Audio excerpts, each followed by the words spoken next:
Now coming to verse 30 and 31 in Jeremiah chapter 5, it reads like this: An appalling and horrible thing has happened in the land.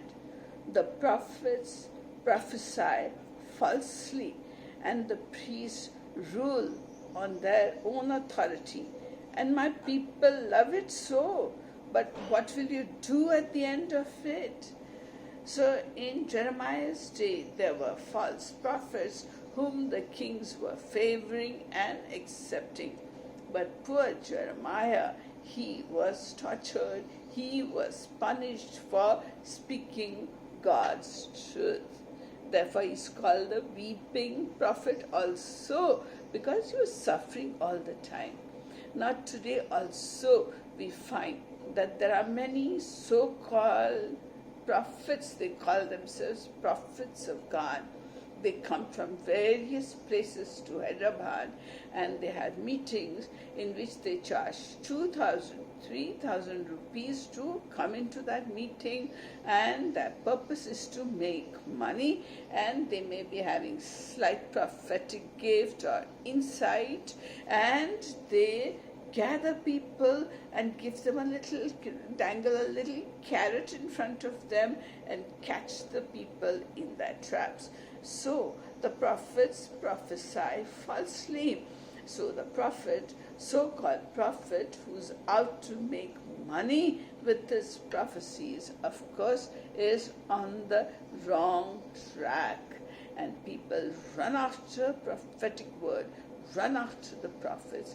It is not that we should run after. We should run after the knowledge of God. We should run after being pure and holy, just like Jesus is pure and holy. And the priests rule on their own authority.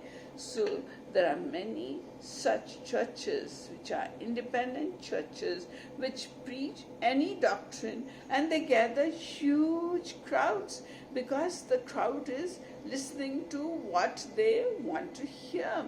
And Jesus was very clear that in the last days they will not endure sound doctrines and right teachings. People will want to hear words that make their ears tickle, that make them feel happy, and they will not want to hear about hellfire itself. They say hellfire is a figment of imagination. See what blasphemy is going on.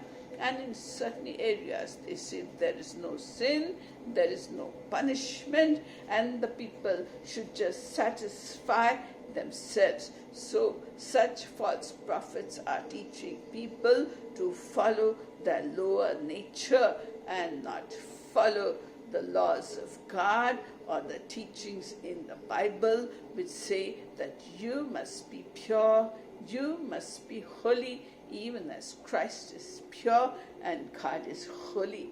So all these so-called priests and prophets who are gathering people to collect money from them, they say, if you give 1,000 rupees, we will pray for you and your children, and you become our partners. And the poor people who have no idea of the Bible, they take of their hard-earned money and become partners, junior partners or prayer partners. And are those people really praying for you?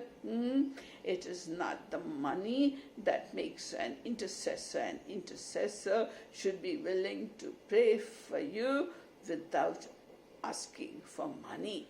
And one girl came to me, she says, Auntie, I went to this particular ministry and there they prayed for me and I felt better. So when I went again for prayer, they said, you must give us 10,000 rupees because you have benefited from our prayer.